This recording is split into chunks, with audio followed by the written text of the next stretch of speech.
क्या बिहार पुलिस अब सिर्फ अपराध होने के बाद प्रेस कॉन्फ्रेंस करने तक सीमित रह गई है? नॉर्मली ऐसे जाने में भी बहुत डर लगता है, सेफ फील नहीं होता। अगर स्थिति नियंत्रण में है तो अपराध नियंत्रण से बाहर क्यों दिख रहा है?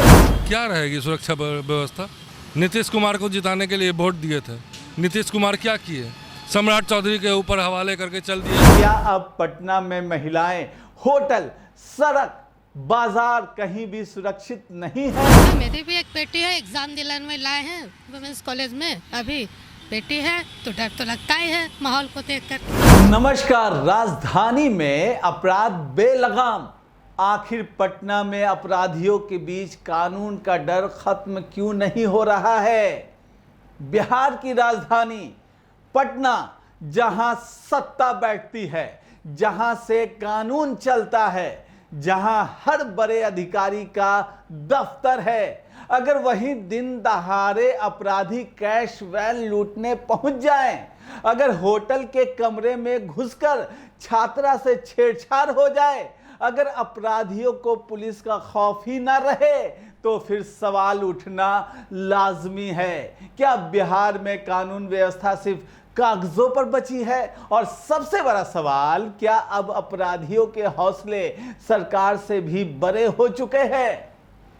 आज के इस पॉडकास्ट में हम बात करेंगे पटना में बढ़ते अपराध की, पुलिस की विफलता की और उन सवालों की जिनका जवाब बिहार सरकार को देना ही होगा।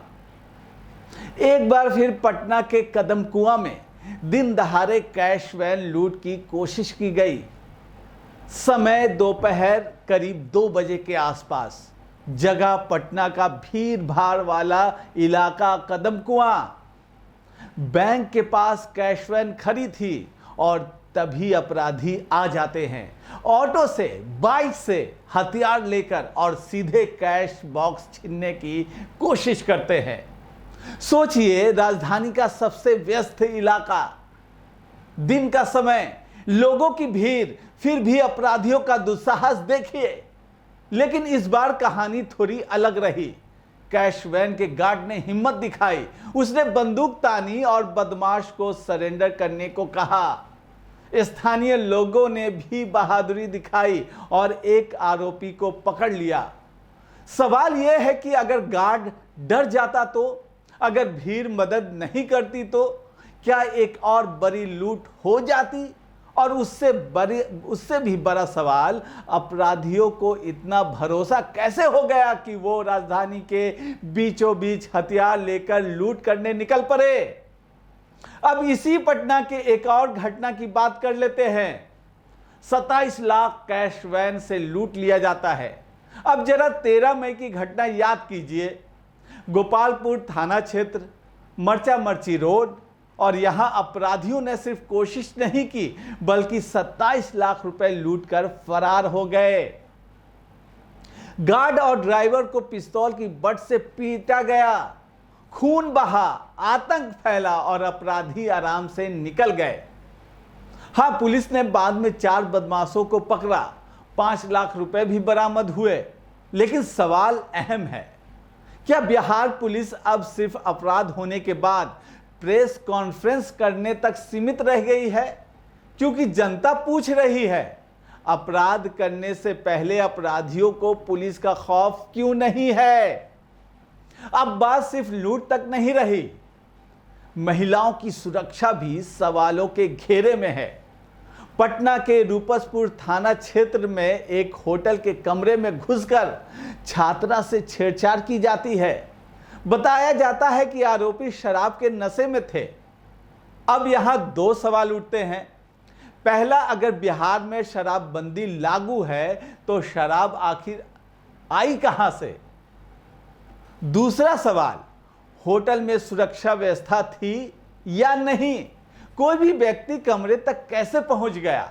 और तीसरा सबसे अहम सवाल, क्या अब पटना में महिलाएं होटल, सड़क, बाजार कहीं भी सुरक्षित नहीं है?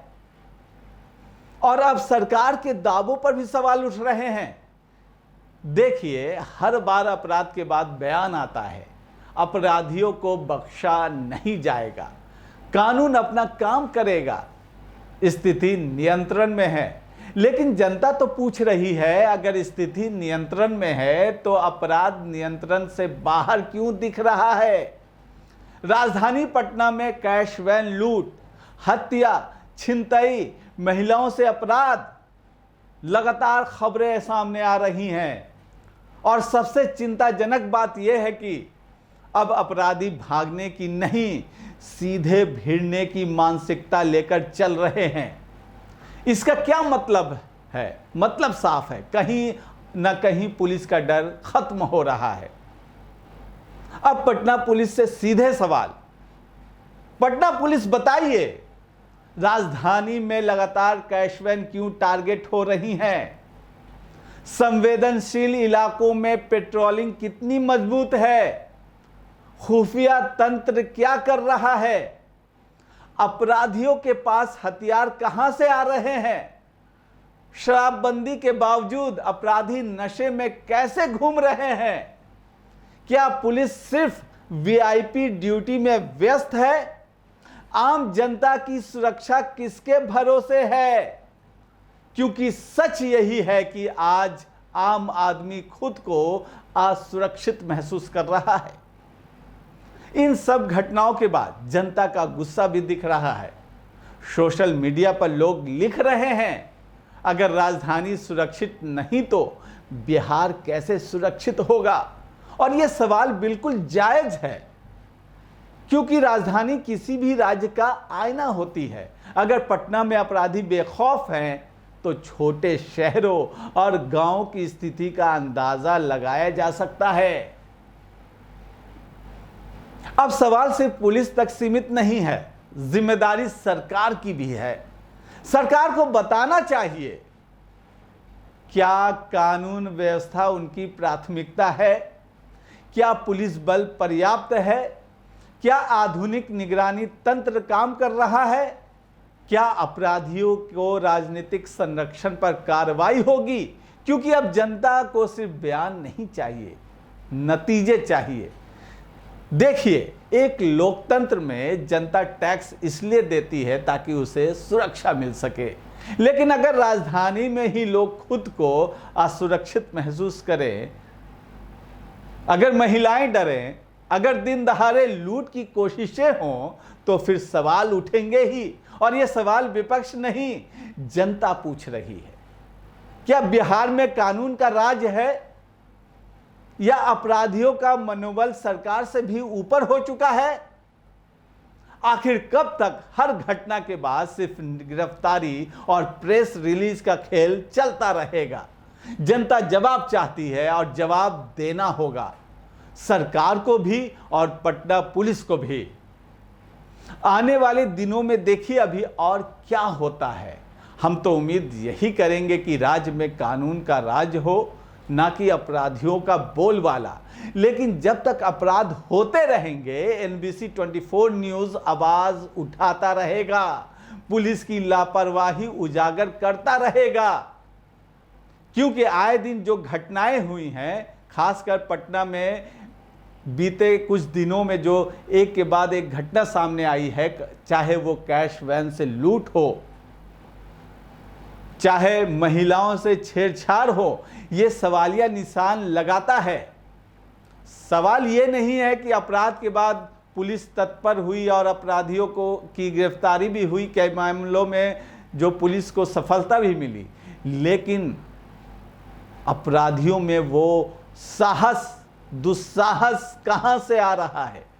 क्यों नहीं पटना पुलिस का खौफ अपराधियों के दिल में है कि अगर अपराध करने सड़कों पर निकले तो सामने खड़ी होगी पटना पुलिस। ये डर अपराधियों में होना चाहिए। पटना पुलिस को इस डर को अपराधियों के दिलों में बैठाना होगा कि राजधानी पटना बिल्कुल सेफ है। अगर यहाँ किसी ने कुछ भी करने की कोशिश की तो उसका अंजाम बिल्कुल साफ है, जेल के पीछे आपकी जगह होगी। अगर किसी भी आपराधिक घटना को आप अंजाम देते हैं तो पटना पुलिस को ये छवि बनानी होगी, तभी बिहार में कानून का राज समझ में आएगा। क्योंकि एक के बाद एक घटना ऐसी खबरें आती रह रही हैं। तो पटना पुलिस को ये सोचने की बात है कि किस तरह से अपराधियों पर लगाम लगाए और इस तरह के जो नेटवर्क है अपराधियों का उसे ख़त्म करे और इस मनोबल को तोड़े जो अपराधियों के मन में बैठ गया है कि जाएंगे, अपराध करेंगे और वहाँ से आराम से निकल जाएंगे। तो अगर आपको ये पॉडकास्ट असरदार लगा हो तो इसे शेयर जरूर करें और हमें बताइए, क्या आपको लगता है कि बिहार में कानून व्यवस्था कमज़ोर हुई है? हमें कमेंट करके ज़रूर अपनी राय दें। आगे भी हम इसी तरह की खबरें उठाते रहेंगे और आपकी आवाज़ सरकार और पुलिस प्रशासन तक पहुंचाते रहेंगे। फिलहाल आप बने रहिए NBC 24 न्यूज़ के साथ। मुझे दीजिए इजाज़त। नमस्कार।